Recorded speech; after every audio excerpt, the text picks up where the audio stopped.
Halo semua, di sesi ini kita akan membahas mengenai topik brand image, brand elements, dan brand positioning.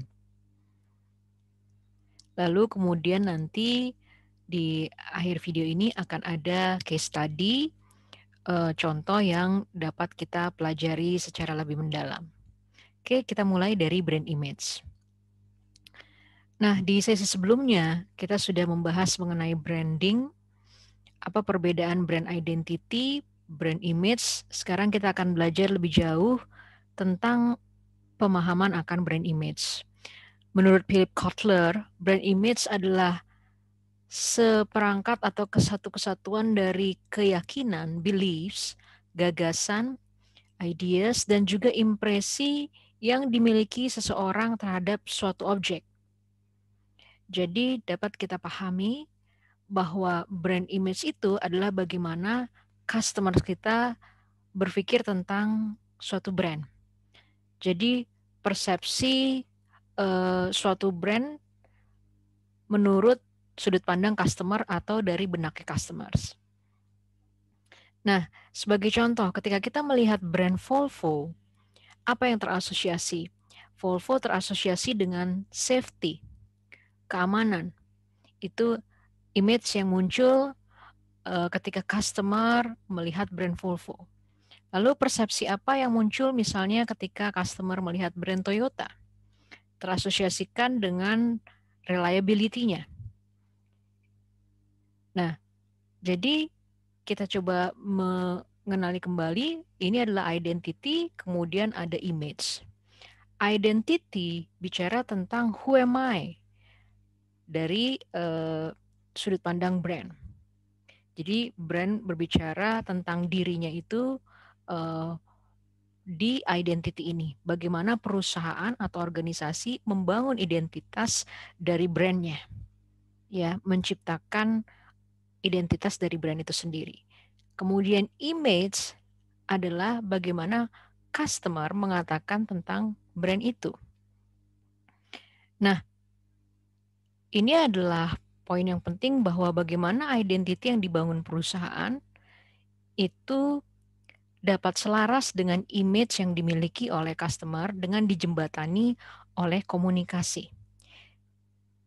Di sini ada penghubung, yakni Integrated Marketing Communication Tools, perangkat-perangkat komunikasi pemasaran yang secara terintegrasi dapat digunakan oleh perusahaan atau organisasi sebagai pemilik brand untuk dia dapat mengkomunikasikan identitas brandnya seperti apa, elemen-elemen dari brandnya itu seperti apa, sehingga apa yang dibentuk itu kemudian dapat disampaikan, dideliver ke target audience, dan diharapkan bahwa identitas yang disampaikan itu dapat ditangkap pesannya dan dipersepsikan dengan positif sesuai harapan perusahaan mengenai brand tersebut.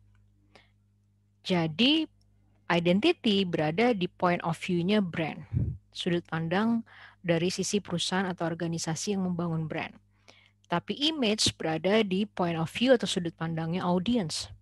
Nah, supaya image yang tercipta ini selaras dengan identity yang dibangun itu, maka komunikasilah menjadi kunci untuk menyelaraskan brand identity dan juga brand image-nya. Dan image ini dibangun over time, dari waktu ke waktu, secara berkelanjutan. Itu sebabnya kita melihat ada sejumlah brand yang tumbuh kuat dan berkembang walaupun dia sudah berdiri sejak lama sekali berpuluh-puluh tahun, tapi tetap masih eksis, kemudian tumbuh menjadi brand yang kuat karena dia terus di-develop dari waktu ke waktu. Di-developnya bagaimana? Ya ini melalui cara-cara komunikasi yang terus dikembangkan. Jadi brand itu terus dikomunikasikan lewat saluran komunikasi yang digunakan oleh perusahaan sehingga customer menangkap image yang positif tentang brand tersebut. Nah, customer lah yang membentuk image itu berdasarkan apa? Berdasarkan interaksi dan juga experience atau pengalamannya dengan brand. Interaksi dengan dan pengalamannya dengan brand ini bisa melalui ketika konsumen membeli brand tersebut, mengkonsumsinya, atau melihat pesan dan juga manfaat dari brand melalui media-media komunikasi yang dilihat dan di mana dia engage di dalamnya. Nah, dari situlah customer membentuk image lewat interaksi dan experience tersebut. So, brand image has not to be created, but is automatically formed. Jadi secara otomatis brand image itu dibentuk, bukan diciptakan. Jadi yang perlu dibangun dengan kuat oleh perusahaan adalah brand identity dan elemennya. Identity dan elemen yang dibangun tentu ada visi dan juga ada tujuannya bagaimana perusahaan mengharapkan customer melihat brandnya seperti apa. Nah, agar itu berhasil selaras ditangkap oleh konsumen sebagai suatu brand image, maka upaya komunikasi yang harus terus dilakukan secara konsisten dan berkelanjutan. Sekarang kita masuk ke brand elemen. Nah, brand elemen ini harus ada di setiap brand. Elemen-elemen penting di mana brand elemen ini menjadi alat penanda trademark yang mengidentifikasi dan mendiferensiasikan brand itu dari kompetitornya. Nah, brand elemen diantaranya adalah nama brand itu sendiri, slogan, karakter dari brand tersebut, simbol yang ditampilkan, logo, internet address, dan sejumlah elemen-elemen lainnya. Nah, keseluruhan elemen ini menjadi penting bagi suatu brand. Misalnya, brand Nike. Kalau kita lihat, apa yang membuat kita bisa merecognize dan mengenal brand Nike ini hanya dengan melihat logonya. Nah, dia punya elemen-elemen yang distinktif, yang sangat berbeda. Dia punya swoosh logo, kemudian juga slogan yang empowering dengan kalimat just do it-nya, dan juga nama Nike itu sendiri menunjukkan makna tertentu, goddess of victory, suatu kemenangan. Nah, jadi elemen-elemen tersebut dibangun untuk mengidentifikasi dan mendiferensiasikan brand ini dari brand-brand lainnya. Jadi dia stand out dari sejumlah brand lainnya. Nah, elemen ini perlu dimiliki. Apakah logo, slogan, nama brand, karakternya, dan seterusnya.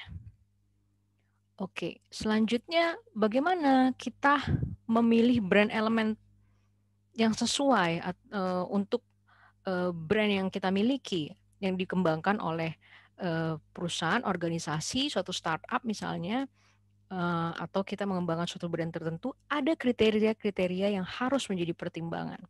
Yang pertama adalah memorable. Brand elemen yang diciptakan atau yang dibangun itu harus memorable.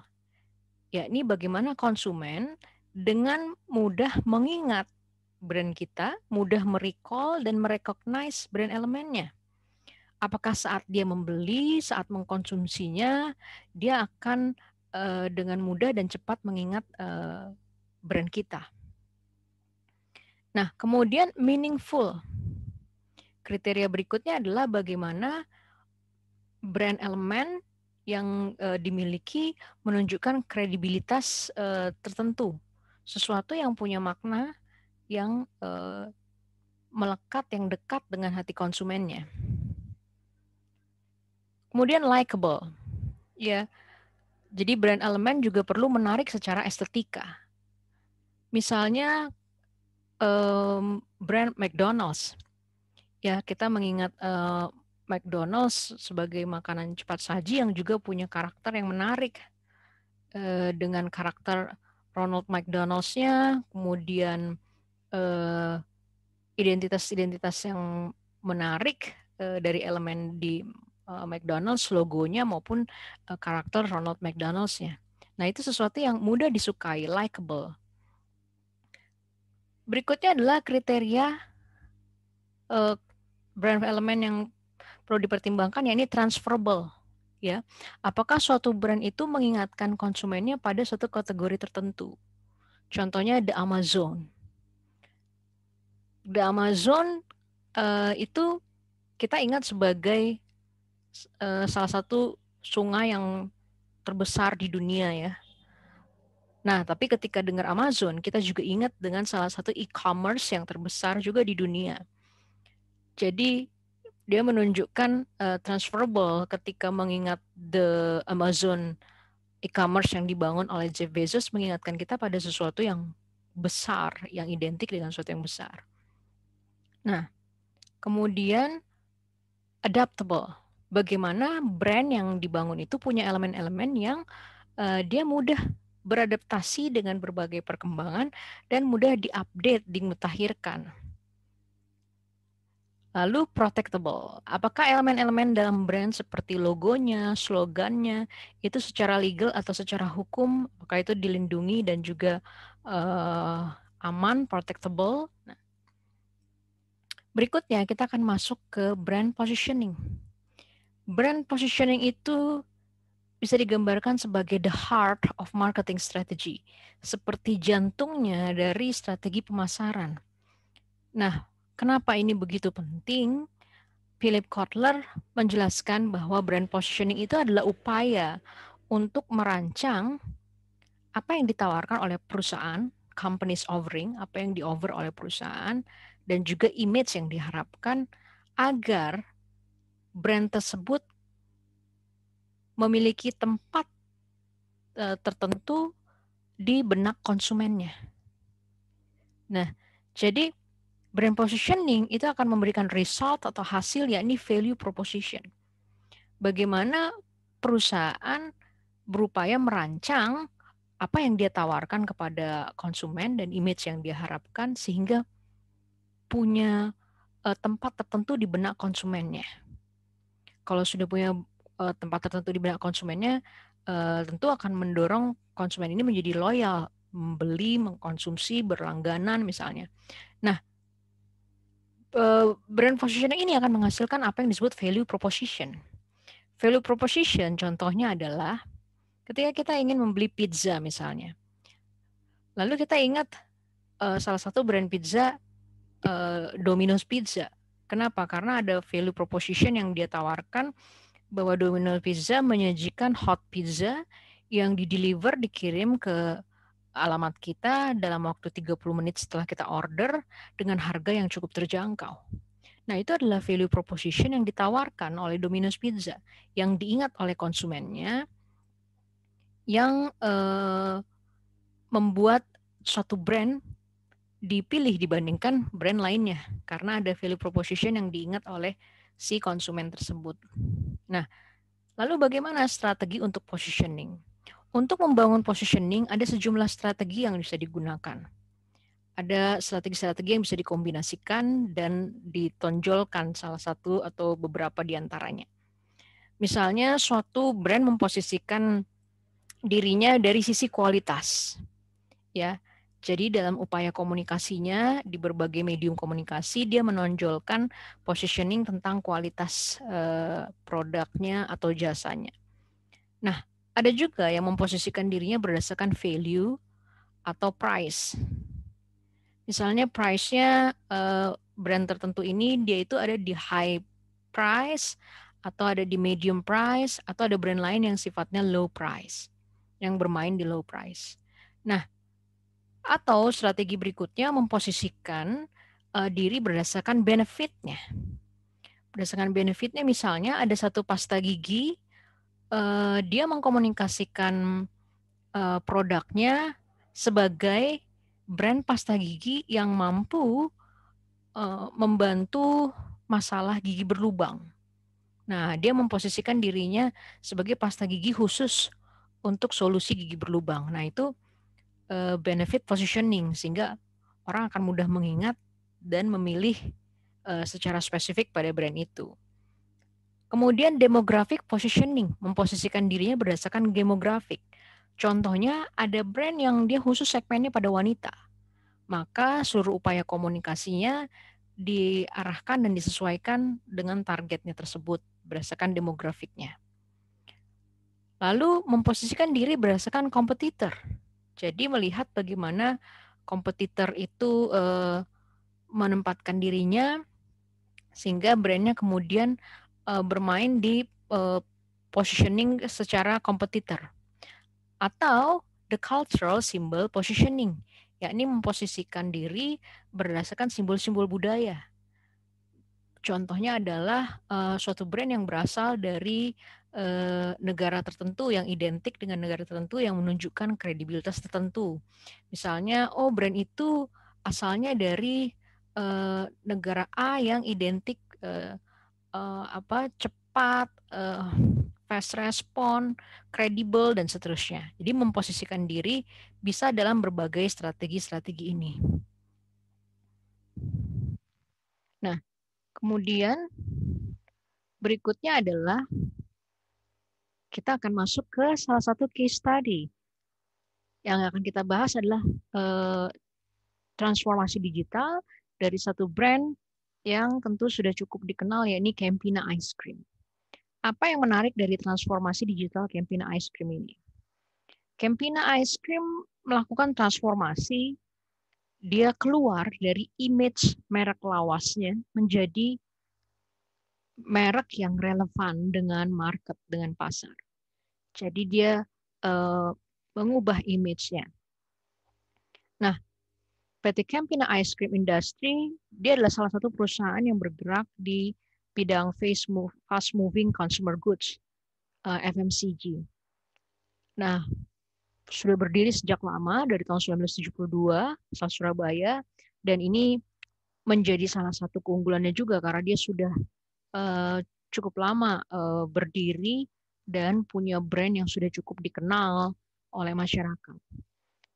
Namun Campina melakukan transformasi digital untuk dia dapat bersaing di masa ini dan memenangkan persaingan di pasar es krim. Transformasi yang dilakukan antara lain pada kemasan, packaging, pada kanal-kanal penjualannya, sampai juga pada komunikasi pemasarannya. Nah, Campina mengadopsi teknologi digital agar dia bisa relevan dengan kebutuhan milenial. Walaupun dia mengembangkan ke sisi teknologi digital, tapi dia juga tidak melupakan media dan cara-cara konvensional. Itu tetap dipergunakan juga. Nah, dulu kompetitor dari Campina head to head itu adalah Walsh. Tapi sekarang dia harus berhadapan dengan para kompetitor lainnya. Jadi pasar es krim makin kompetitif karena semakin banyak brand yang bermain di pasar es krim ini. Sehingga Campina memutuskan untuk mengadopsi teknologi digital untuk mendukung bisnisnya. Jadi Campina melihat bahwa segmen pelanggan yang semakin kuat di masa ini adalah pelanggan yang digital savvy, yang juga makin peka terhadap literasi, dan ini didominasi oleh kaum milenial. Nah, bila kita analisis lebih lanjut, trigger untuk mencari produk es krim itu sekarang sudah berubah. Ya, kalau sebelumnya mungkin konsumen mencari produk es krim bergantung pada kualitasnya, tapi saat ini ada benefit lain yang dicari oleh konsumen, tidak hanya berdasarkan kualitas produk, tapi juga kemasan atau packaging yang bagus, promo yang menarik, dan shareable di media sosial. Nah, berdasarkan hal itu, maka pada transformasi digital yang dilakukan, Campina pun ingin berbenah dari image es krim yang heritage menjadi es krim kekinian. Itu pun diwujudkan dengan mengubah kemasan dan komunikasi pemasarannya.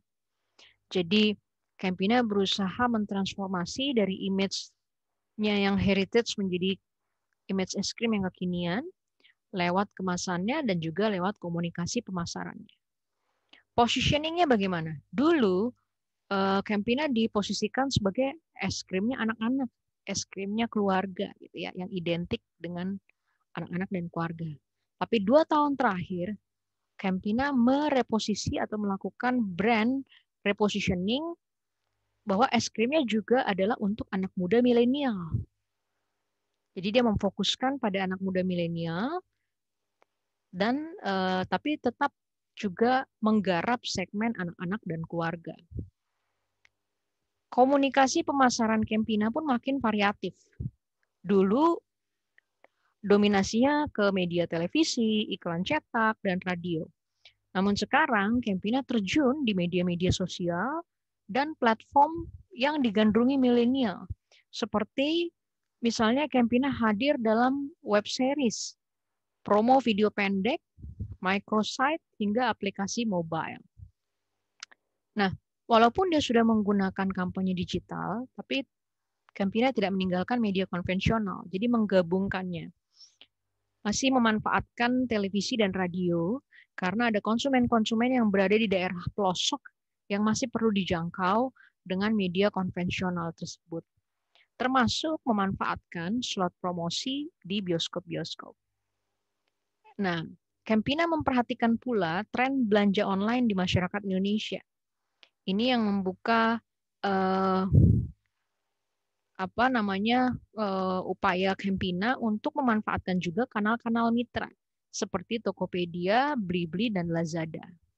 Nah, itu adalah gambaran mengenai brand image, brand positioning, dan brand elements, dan juga kemudian contoh sederhana secara singkat dari transformasi digital Campina Ice Cream, di mana kita bisa melihat bagaimana brand image itu dibangun dari waktu ke waktu secara berkelanjutan, dan juga positioning itu semakin diperkuat, dan elemen-elemen dalam suatu brand menjadi unsur yang paling fundamental untuk diperhatikan.